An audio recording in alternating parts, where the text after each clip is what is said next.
So good day, friends. This is Dr. Bob Hamilton, and you have tuned in today to the Hamilton Review, where kids and culture collide. The fact that you tuned in today means a lot to me. I appreciate that. If you like what you hear, I hope you do. Share it with your friends, share it with family, because the people I bring to you every week are great people, and they need to be heard. So I want people to hear them, and So for that reason, I encourage you to pass this podcast on to your friends. So today is a great pleasure to welcome to the Hamilton podcast Dr. Elizabeth Barnert, and she is an associate professor at UCLA in pediatrics, the division of pediatrics. She did her medical school at UCSF in San Francisco. She did her pediatric residency at Stanford University. She not only does she have an MD, but she has 2 master's degrees. I'll let her talk about that and what areas that she got those master's degrees. But she's written a book. We're going to talk about her book today. But before we get to that, Liz Barnert, welcome to the Hamilton Review. Thank you so much, Dr. Bob. It's an honor to be here. It's really an honor to have you here, honestly. So you have a great story. And before we get into the book that you wrote, which, by the way, friends, is called Reunion, the subtitle is Finding the Disappeared Children of El Salvador. We're going to talk about this book in great detail as we go through this podcast. But Liz, I like to have my guests talk a little bit about themselves before we dive into the meat of the podcast today. So if you would kindly tell us a little bit about your background, where you're from, your family, what are the things, the inflection points that cause you to be the person you are today? Sure. So I'm born and raised in Los Angeles. I went to Los Angeles public schools. My dad is an American doctor, a psychiatrist. My mom is a social worker. My mom is a Cuban refugee. And growing up, she taught me the value of democracy, the value of the blessings that we have in our life. And also, whenever we would go out, she just has this amazing ability to get people's stories. And so people would tell her life stories, and I grew up hearing them and understanding and learning Spanish through her. I went to undergrad at UC Berkeley and spent a lot of time studying and traveling in Latin America. So big inflection point in my life was when I contracted malaria and came back to UCLA after weeks of people puzzling over why all of my energy was gone every 3 days and I was having these fevers. And then with simple course of anti-malarials, I was completely healed. And I just really reflected a lot on the injustice that other people who maybe got this infectious disease from me, from a mosquito that bit me and then bit them, or that was in the chain before me, maybe didn't have access to the same anti-malarials, but I did. And I got treatment to go back to Chile and finished my study abroad there, where I studied human rights. It was a very eye-opening experience living in Latin America. And this is really what sent me on my path to medical school. It was really a mission of dedication to social justice. And then when I got to medical school, I was doing joint training, as you mentioned, at UC San Francisco, and then also at UC Berkeley in the School of Public Health, where I did a master's thesis. And my master's thesis was an ethnography on the disappeared children of El Salvador, which is what grew into the book. It's amazing. By the way, going back to your malaria diagnosis, the problem with having that diagnosis in California is we don't necessarily jump to that diagnosis initially. But as you get these repeated high fevers every 3 or 4 days, which is probably what you're having, then people kind of go, maybe we should do a thin and thick smear and look for those little bugs, right? And when you find them, you kind of go, there it is, malaria. So it's not a common diagnosis in this country, thankfully, because at one point it certainly was. And malaria will knock you down. And that you're fortunate to have, we are all fortunate to have the treatment that we get today, aren't we? So you are, okay, so you're up in Berkeley, you went to San Francisco, you ultimately went to medical school at UCSF. But you were, during your time at Berkeley, you were beginning to travel down to Salvador. So tell us a little bit about the origins of that and how you began to discover the conflict in Salvador, because you ran into some important people. So could you give us some background on that? Sure. So I began medical school and my thesis work in 2004, and I was really interested in understanding the effects of war on children's health. At this time, I was a young activist, idealist, and I knew that the United States was beginning a war in Iraq for weapons of mass destruction that seemed questionable to me. And I just kept thinking, what about the children? How are the children going to fare in this, and what does that war mean for children's health? And so I went to speak with Eric Stover, who became my mentor on my thesis project and still is a mentor today. He was the director of the UC Berkeley Human Rights Center. And he said, Liz, I have just the people for you to contact. And he connected me to a geneticist named Cristiano Rego and ProBúsqueda, which is a Salvadoran human rights NGO. And the mission of ProBúsqueda is to find the children that were disappeared during the Salvadoran Civil War. And so that led you down. This was during your medical school, is that correct? Yeah, so my first summer from a break from medical school, summer of 2005, I received a fellowship from the UC Berkeley Human Rights Center, and I spent 2 months in El Salvador. We were building a DNA bank that ultimately ProBúsqueda would run, but it was this massive effort to go all around El Salvador and collect DNA samples from family members of the disappeared children and the disappeared children themselves to verify existing matches, people that were believed to have been matched based on what the adoption records and interview witness testimonies, and then also to try to make new matches for children who were still missing. Yeah. How many children do you think were actually ultimately adopted out of Salvador? That's a great question. I think based on all the numbers that I've heard, it's probably something like in the 10,000s.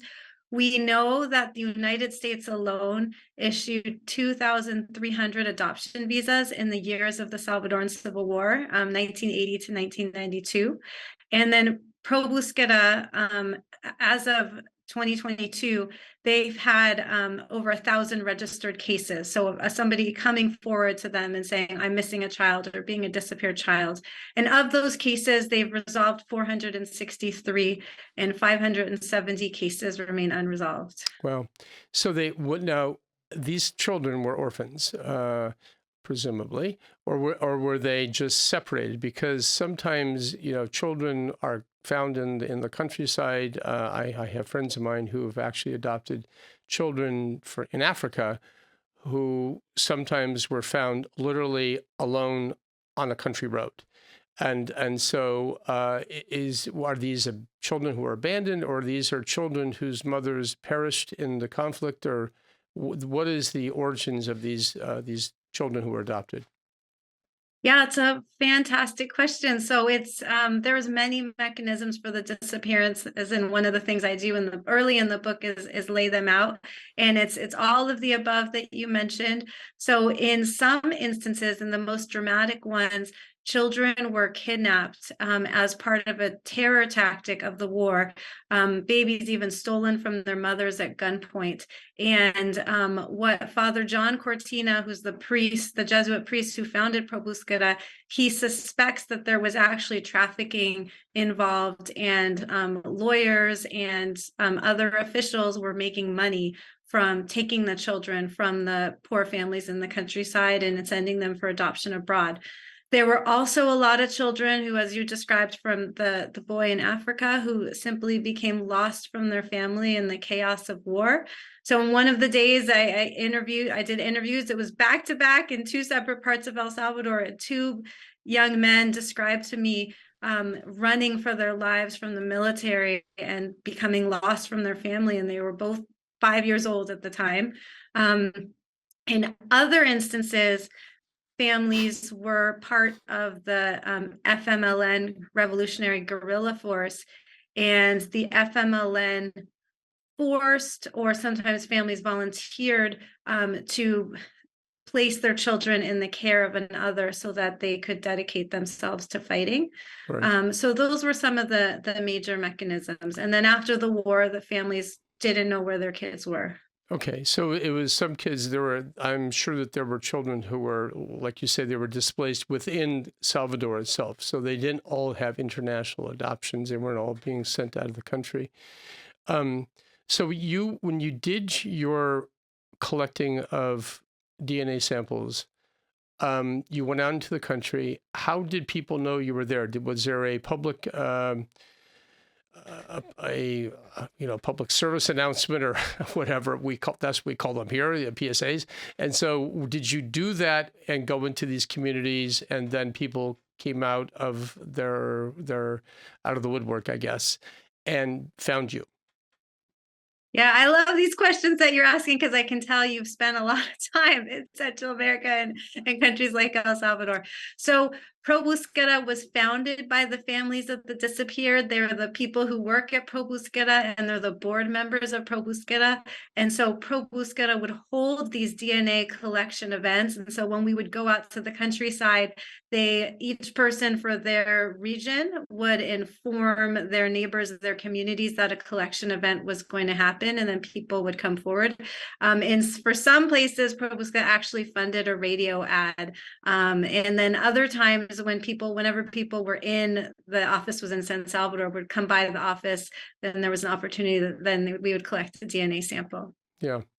One of the things that I have always been amazed by is the word of mouth. And one of the things that happens when I've been to Central America, Nicaragua particularly, and also in Guatemala more recently, was the fact that people seem to know. And it's one of these things, there is a hidden, maybe not, it isn't like everyone's listening to the radio all the time, but it seems like when you show up, people get word of mouth and people come from far away to find you. I'm sure you had people walking many, many miles to register. Is that true? Yes, taking many buses. One man, I tell a story in the book. He was an uncle of a disappeared child. As you said, a lot of the parents actually perished. So it's not always a reunion with a child and a parent, but sometimes it's with a child and an uncle or a child and a grandparent. But anyway, he had traveled by horse to the DNA collection event. Did you check the horse too? Did you do a swab of the horse? Just for fun, just to throw off the lab there. That's amazing. Well, I've seen those things. If it's not a horse, it's a donkey, and it's a little cart going down the street, and we've seen that many times, right? Okay, well, Liz, I'm watching the time. We're going to take a short break here. I want to come back and have you talk a little bit about some of the issues you talk about in your dissertation about the effects of war on children. I also want you to lay a little bit of a foundation on the FMLN and a little bit about that and the origins of that conflict, because I think that will give context to our listeners today. So friends, you are listening to the Hamilton Review, where kids and culture collide. We're having a conversation today with Dr. Elizabeth Barnert. She's a doctor from UC San Francisco now, is an associate professor at UCLA. So we will be right back. The Hamilton Review podcast is brought to you by Hamilton Babies, 9 kid-friendly products designed for the little loves in your life. Find them at hamiltonbabies.com or amazon.com. Also consider Dr. Hamilton's recently published book, 7 Secrets of the Newborn, available at Barnes & Noble, your local independent bookstore, and amazon.com. So friends, welcome back to the Hamilton Review. We're continuing our conversation with Dr. Liz Barnert. She is a doctor who spent a lot of time in El Salvador, and she wrote a book about it called Reunion. We're going to talk about that. But Liz, before we talk about this whole reunification process that you have really been involved with for quite a while now, can you give us a little bit of just political background on the FMLN, who they are, how it began. I know that it was named after a guy named Faribundo Marti. So tell us a little bit about that story and how this whole conflict began. Sure. So in El Salvador, it's a tiny country in Central America right now. It has a population of about 6 million people. And it was initially an indigenous population, and it was dramatically changed throughout the process of colonialism, where indigenous people's rights were really squelched and the indigenous cultures were very much washed away. And what happened in El Salvador throughout these colonial years, and then in the times of the 1900s, the basic human rights of the population, the vast majority of people in El Salvador, were so poorly met. People were really struggling for things like livable working conditions, a reasonable wage. And so, as you were saying during the break, it really kind of fomented revolution. And in 1932, there was an uprising. It's called La Matanza, or the slaughter. And there were about 20 to 30,000 indigenous people murdered. One of the leaders in this revolutionary movement was Faribundo Marti. And then things continued actually to be quite repressive, and they became increasingly oppressive, especially during the U.S. Cold War in the 1970s with Russia.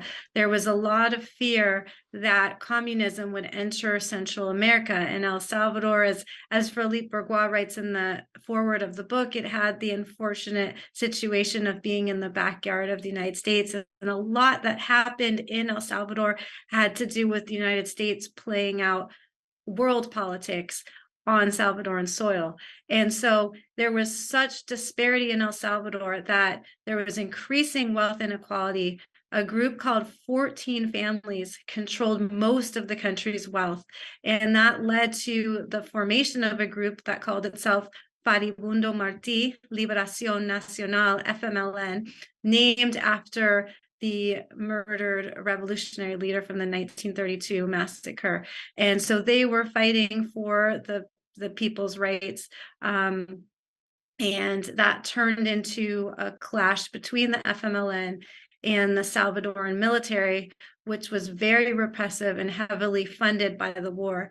The Civil War by historians, is marked as beginning in 1980 with the assassination of Archbishop Oscar Romero. He was actually on the pulpit preaching, saying, asking the soldiers not to follow orders that were outside of God, not to murder the people who were struggling for their basic rights. Yeah, I remember that actually, that event, and what happened after that obviously infuriated the people to have a priest killed right in front of them. The same thing, by the way, was going on in Nicaragua, as you well know, across the border there, which shares a border. Salvador and Nicaragua share a large border there. And the FSLN was the name of those guys. They were Frente Sandinista Liberación Nacional, and they were doing the same thing, and Daniel Ortega.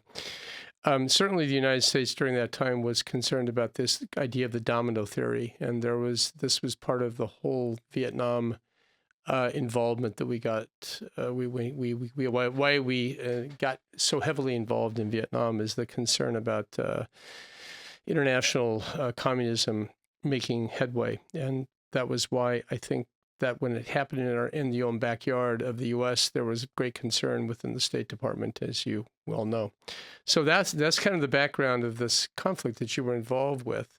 And ultimately, the bloodshed that happened was pretty intense. How many people actually perished in that conflict? Do you have any idea on that? Yeah, there was a truth committee that issued a report, and they tallied 75,000 people dead and 8,000 disappeared, which is probably a large underestimate. And based on the population of the country, that's actually a pretty substantial percentage of the population. So you got involved, and you were saying, listen, you are concerned about what happens to children during war. Can you just speak a little bit to that issue? Because this was what really caused you to do what you did. And frankly, you put yourself in a certain amount of peril as well in doing this. So share with us a little bit about your thoughts about children and war. Sure. So a couple things, and this relates also to the context of the war. Salvadoran Civil War really goes down in history of being a truly brutal campaign by the military. They massacred entire villages, raped women and children before killing them, and underwent what was called a scorched earth campaign, where the idea was to kill everybody in the countryside because they might be supporting the FMLN fighters. And so how does that relate to children's health? I wasn't there during the years of the war. Clearly, many children died. We know that many thousands were disappeared. Children died because of bombs and bullets that were funded from the United States, manufactured in the United States. Children also died of infectious diseases. I mentioned my malaria, and diarrheal illnesses. It was on the cover of the book, actually, you see a photo of a young woman, Andrea, and shrapnel from a bomb cut off her arm when she was 7 years old and damaged her hip. And she luckily she survived, but it was because of that she became separated from her family, because her father could not carry two children. This is difficult. I'm just going to warn your listeners, this is difficult to hear. The father could not carry two children over something he needed to cross, and so he set Andrea down, leaving her with the dead and the wounded. And then a Salvadoran military helicopter came and took her to the Salvadoran Red Cross, and she grew up in an orphanage. And fortunately, actually, because of her missing arm, she was identified years later, and she is the first disappeared child that was found, and that's what led to Probúsqueda. And so in terms of how war affects children's health, obviously there's loss of life, significant physical injuries. What I was really focused on, it wasn't my intention, but I was there, 15 years after the war had ended, and 20 years after the most violent years of the war. And so I was really focused on the psychological sequela. It was very clear that war had a lasting, profound effect from trauma that had lifelong implications. And then particularly with this group of disappeared children, so they were essentially my age. We were in our 20s when I was working with them, and they were teenagers and in their 20s when they underwent their reunions. It was this issue, it really honed down to this issue of the right to identity, that without knowing who their family was and their life story, they were missing their right to identity, which is a right inscribed in the UN Convention of the Rights of the Child. And so that's a very important effect of war on children's health in the case when children are disappeared. You also mentioned the dangers in El Salvador, if I just may comment on that very briefly. So the war ended with the signing of peace accords in Mexico in 1992, and I was there in 2005. Post-war El Salvador is in many ways more dangerous than wartime El Salvador because of the gang violence that grew in the aftermath of war. So when I was in El Salvador, it had the highest murder rate of any country in the Western Hemisphere, and murder rates that were higher than in the years of the war. So it was dangerous, and it matters to your listeners, and it matters to everyone in the United States, because we need to understand the context of why someone might leave El Salvador to come to the United States for a chance of a healthy and safe lifestyle. I have friends of mine who do work in Salvador. They lead, it's more of, they do mission work, and they lead Bible studies and different things in Salvador. They come back and they tell stories exactly what you're talking about in terms of gang violence. They hear the bullets at night when they're in their hotels. They hear the raging, the fire fights that go on. And so it is a scary country. And I have not been to Salvador. I've been to Nicaragua many times, but Salvador is a country that is still reeling from those effects. With the psychological damage, obviously when kids are, if you have your arm taken off, blown off. That's huge. But emotionally, what do these people look like to you? They're contemporaries of yours, and emotionally, are they depressed? Are they anxious? Overly anxious? I'm sure they have PTSD to a degree. Are they functioning at a level that is? I mean, have they overcome these traumas as that they endured as children? One of the greatest gifts of my time in El Salvador has really been admiring the strength and the resiliency of the Salvadoran people.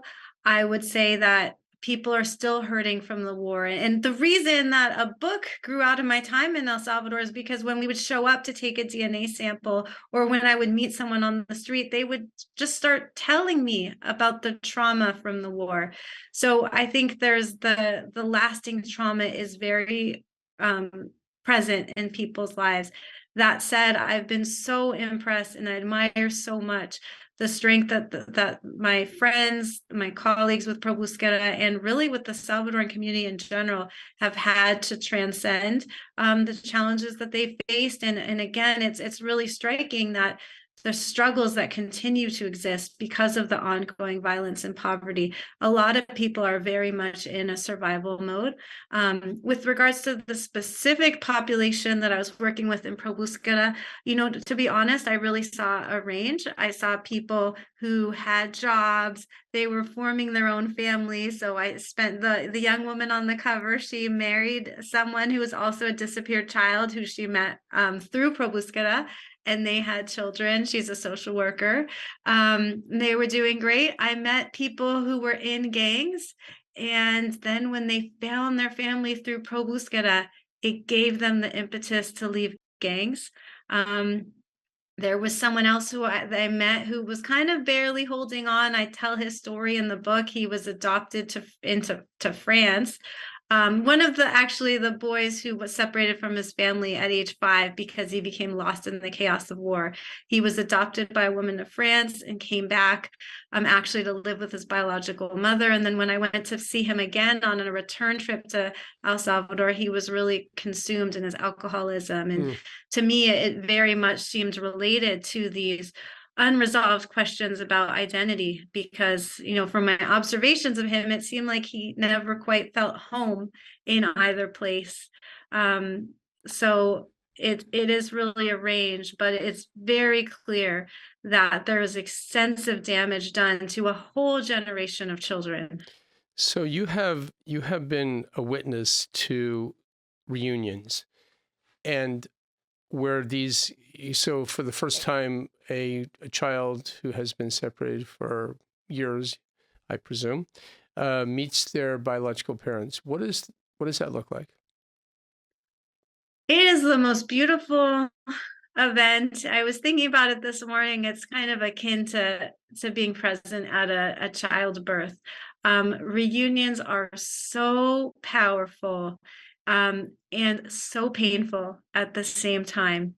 So there's an immense joy. The reunions tended to follow a similar pattern. And sometimes I was there as an observer, and sometimes I was actually in the role of translator because people were coming from the United States to reunite with family in El Salvador and they didn't speak Spanish. They generally start with a hug and are often wordless at the beginning. And when mothers have given their children up for adoption, either by choice or more through means of coercion, a lot of times there's apologies from the mother. There's words of "I love you." And the reason that the reunions are so painful is because families relive the moment of the separation. They relive the trauma of the separation and the years lost. So there is this overwhelming joy. Everybody feels it. And these beautiful hugs and these tears of joy and tears of pain at the same time. It's a powerful visual, and I can imagine that there is probably. I mean, what happens after that? Do people come back and do they move back to Salvador if they're living in the U.S., or do they try to get their parents up here, or how does that? What happens in the aftermath of that reunion? Yeah, it's such a great question. And this is where I think we can learn a lot from the families in El Salvador, because there's so many separations, reunifications now that are happening in the United States. Again, it's very variable. And what the beauty of what Father John Cortina created through Pro Búsqueda is that his goal was to give families the opportunity to reunite. Not everyone actually chooses to have that reunion moment. It's very intense. And then the family then decides how they want to proceed with their relationship. So it's only a small number of the reunited families who have chosen to relocate and live together. The only one that I know of who's left an international, that's, left Europe or the United States, is this young man who was adopted in France, who I mentioned. There was a couple of young people who were raised in El Salvador who then went to the countryside to live with their biological family.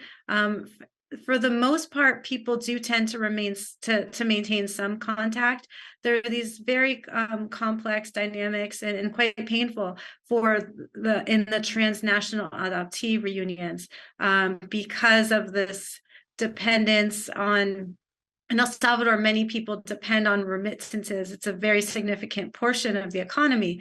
And so the family often will expect some kind of monetary donation. Yeah, go ahead. Yeah, just real quickly, can you define that term remittance? Because I think this is sure. important, because this is a big deal for not only Salvadoranians, but also for Guatemalans and other people too. So what does that mean?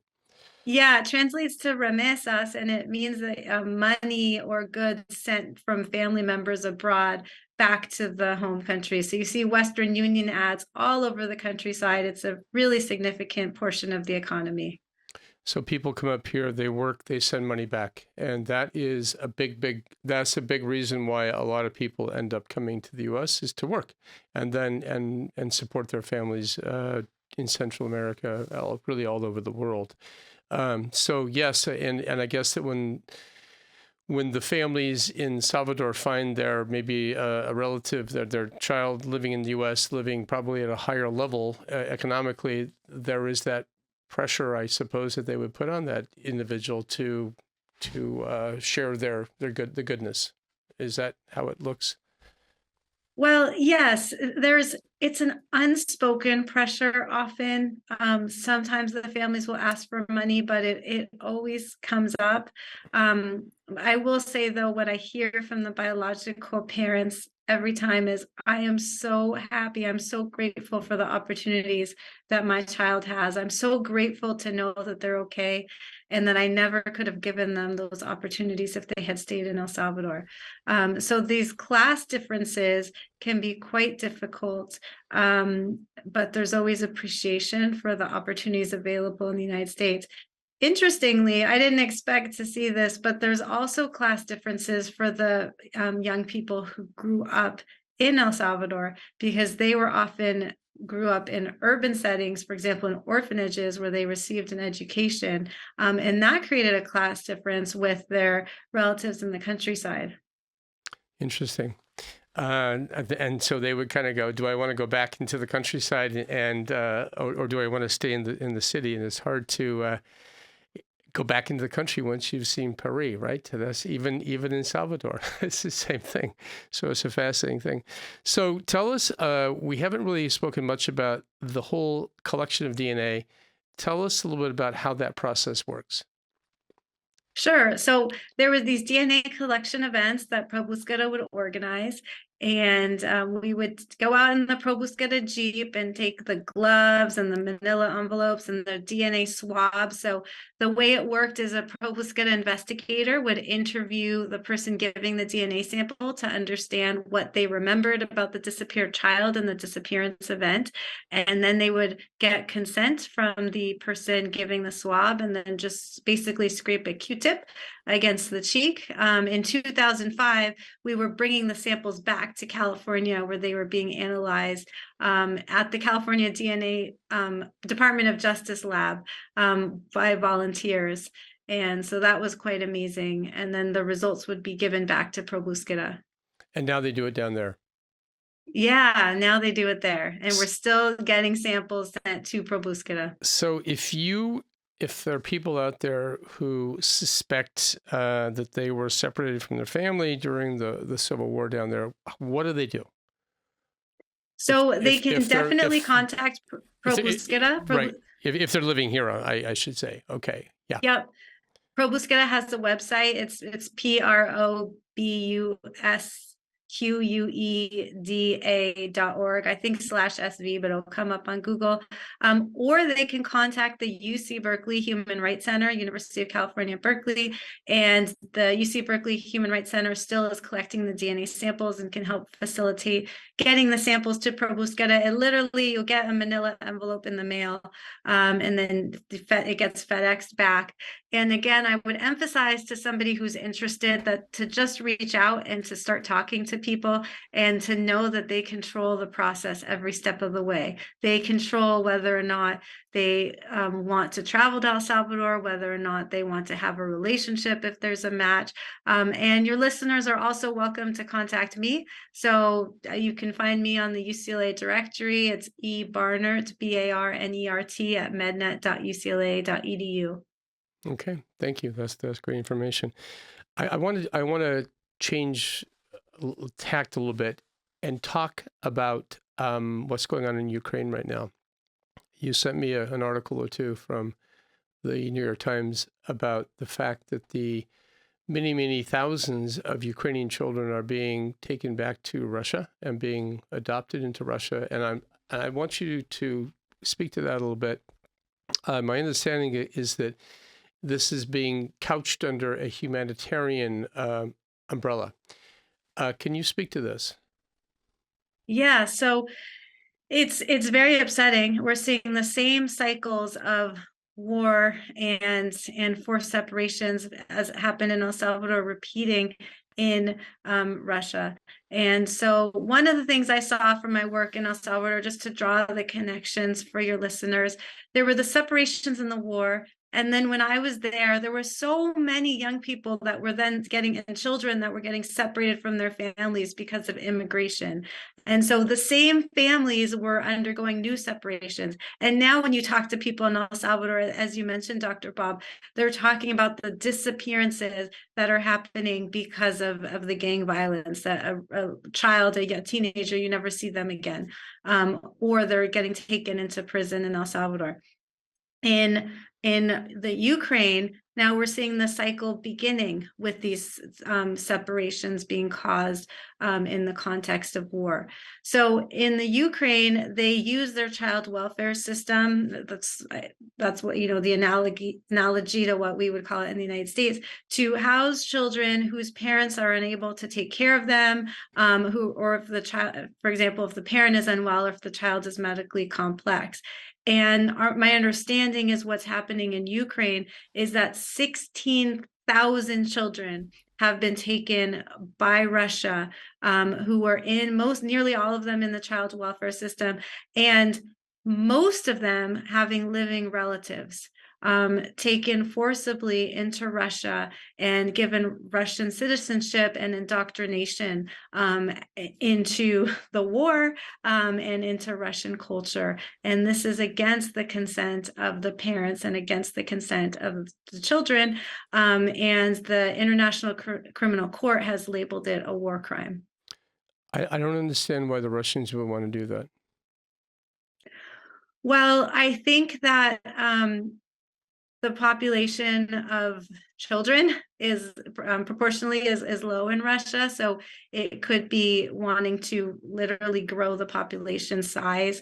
One of the reporters from the New York Times who reported on this felt that it was part of a propaganda campaign to, as you said, it's being portrayed as a humanitarian effort. So it's in the Russian propaganda frame, these are Russian children who are being rescued from war. So isn't the Russian government so magnanimous in rescuing these children? Yeah.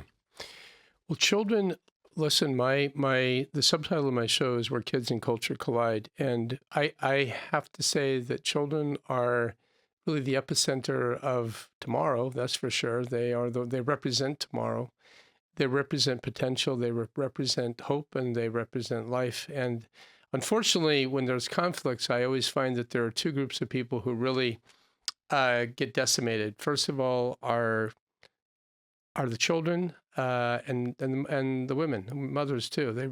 They suffer so much through rape and other tortures and other horrific events that happen. So mothers and children get the short sheet sometimes, Dr. Barnert, and I think you see that. You've seen it so vividly in your work that you've done it down in Central America. And I have to say, as we finish off here, I just want to applaud you for first of all, your heart. It's very clear just talking to you today that you have a heart for these people, and you've done an incredible job. You've reunited how many again? Is hundreds, right? How many has it been?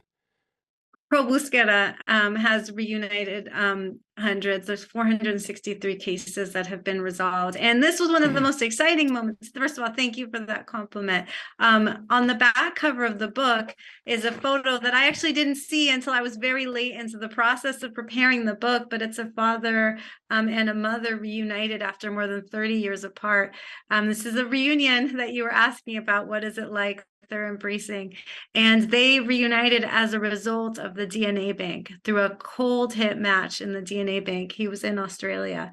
With regards to the children in Ukraine, I absolutely agree with you that and this is what started my inquiry in El Salvador, that it's the children that are most vulnerable to the structural violence, to the systematic violence. But there are also solutions. So what I've learned from my work in El Salvador is this power of DNA. I didn't intend to keep working on DNA, but I saw what these reunions meant to the families. I saw what they meant to the human rights courts. And there is the potential to collect the DNA now from the family members in the Ukraine who are separated from their children, so that as soon as it's safe to do so, the children can be reunited with their families. It's great. You've provided them with a template to use, which is a powerful thing. Friends, the name of the book again is Reunion. The subtitle is Finding the Disappeared Children of El Salvador. Dr. Barnert, where can you find this book? You can order it through the publisher's website, University of California Press. Also, it's available on Amazon, Barnes and Nobles, in some local bookstores in Los Angeles. It's at the Village Well bookstore. And all of the author proceeds will be donated to Pro Búsqueda and to related causes. You're a good lady, Liz. You really are. Okay, friends, pick it up. The book Reunion, and it's an excellent, interesting read. I've been reading it, and I have to say it's very powerful. So with that, Liz, thank you again. Thank you so much. You're welcome. And friends, thank you for joining us today for the Hamilton Review. We've been having a great conversation with Elizabeth Barnert. She has done a lot in her young life. The book Reunion is worth picking up. So until next time, be well. Bye-bye. You have been listening to the Hamilton Review, where kids and culture collide. Thank you for allowing us to be a part of your day. Tune in again next week on Apple Podcast. Rate and comment and tell a friend.